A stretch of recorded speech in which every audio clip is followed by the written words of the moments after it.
साथियों, एक बार फिर आप सभी का हमारे YouTube चैनल सनातन आस्था पर स्वागत है। आज मैं आप लोगों को इस वीडियो के माध्यम से एक भक्त और भगवान की छोटी सी कहानी लेकर आया हूँ। तो अभी तक जिन लोगों ने हमारे चैनल को सब्सक्राइब नहीं किया है, सब्सक्राइब कर लें, जिससे कि हमारे वीडियो आप सभी तक सबसे पहले पहुँच सके। जो भी इस चैनल को सब्सक्राइब करें, उन सभी के जीवन में भगवान सुख समृद्धि बनाए रखें।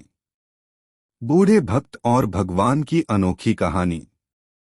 दुनिया में दो तरह के लोग होते हैं, एक भगवान में आस्था रखने वाले यानी कि आस्तिक, और आस्था नहीं रखने वाले यानी कि नास्तिक।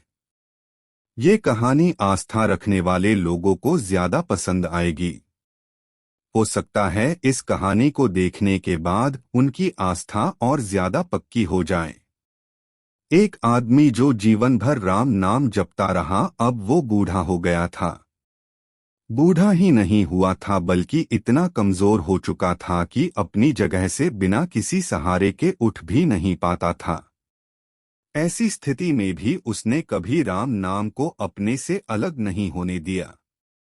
वो पूरा दिन मन में राम नाम लेता रहता। राम नाम की वजह से उसे अपनी तकलीफों को सहन करने की शक्ति मिलती। बूढ़े हो चुके इस आदमी को दो बेटे थे जो उसे नित्य कर्म करने में मदद करते। शुरू में वो बिना कहे ही खुद अपने बूढ़े बाप की सहायता कर दिया करते, फिर धीरे धीरे जब बाप खुद बुलाता तब आते। लेकिन जैसे जैसे वक्त बीतता गया तो वो दो तीन बार पुकारने के बाद भी मुश्किल से आते और कभी कभी रात को ना भी आते। अब हालत ऐसी हो चली थी कि अक्सर बूढ़ा बिस्तर गंदा कर दिया करता और जब तक उसके बेटों से सहायता ना मिलती ऐसे ही गंदे बिस्तर में पड़ा रहता। बुढ़ापा बढ़ता जा रहा था, उसकी नजरें कमजोर हो चुकी थी। इतनी बदहाली में भी उस आदमी ने राम नाम का साथ नहीं छोड़ा था।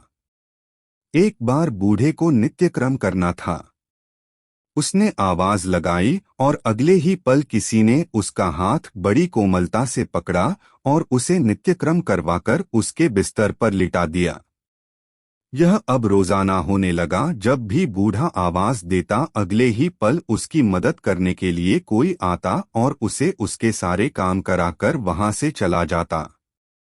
नजर कमजोर हो चुकी थी देखकर बूढ़ा उसे पहचान नहीं पाता था, लेकिन बूढ़ा जानता था कि यह उसके बेटे नहीं हो सकते और वह स्पर्श भी उनके बेटों का नहीं था। एक दिन जब बूढ़े आदमी ने अपने नित्य क्रिया करने के लिए अपने बेटों से मदद मांगी, तब अगले ही पल उसे फिर से वही मुलायम वाला स्पर्श महसूस हुआ। सारा काम खत्म करने के बाद बूढ़े आदमी ने उस व्यक्ति का हाथ पकड़ लिया और उससे पूछा, सच सच बताओ, आखिर तुम हो कौन? तुम मेरे बेटे तो नहीं हो सकते। बूढ़े के सवाल के साथ उसके कमरे में बहुत तेज रोशनी हुई और प्रभु ने अपने दिव्य अवतार में वहां पर दर्शन दिए। किसी भी वस्तु को बड़ी मुश्किल से देख पाता था, वही बूढ़ा भगवान के दिव्य रूप को स्पष्ट रूप से देखने में समर्थ हो गया। जिस भगवान का नाम वह पूरा जीवन लेता रहा, उसे अपने पास पाकर बूढ़ा उनके चरणों में गिर पड़ा और बोला, भगवान मैं धन्य हो गया जो आपने मुझे साक्षात दर्शन दिए। लेकिन भगवान मैं बहुत शर्मिंदा हूँ क्योंकि मैंने आपसे मेरे नित्य कर्म करवाए। भगवान ने कहा, मेरे लिए सारे काम एक जैसे हैं। अगर वह काम मुझे अपने भक्तों के लिए करना पड़े तो मुझे सभी कामों में खुशी मिलती है। बूढ़े ने हाथ जोड़ते हुए भगवान से कहा, लेकिन भगवान आप यह सब करने के बजाय मुझे मुक्त ही क्यों नहीं कर देते? क्या आपके दर्शन मात्र से मेरी मुक्ति संभव नहीं है? यह सब प्रारब्ध की वजह से है। तुम्हारा प्रारब्ध बहुत कठिन है।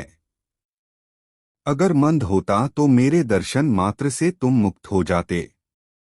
मैं चाहूं तो तुम्हें अभी मुक्त कर सकता हूं, लेकिन फिर अगले जन्म में तुम्हें प्रारब्ध को भोगने के लिए आना पड़ेगा। इसलिए मैं तुम्हें खुद तुम्हारा प्रारब्ध काटकर मुक्त करवाने के लिए सहायता कर रहा हूं। भगवान ने कहा। इतना बोलकर भगवान वहां से अंतर्धान हो गए।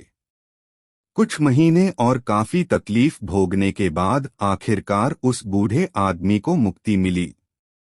भाइयों, हमारा वीडियो कैसा लगा आप लोगों को कमेंट बॉक्स में लिखकर जरूर बताएं।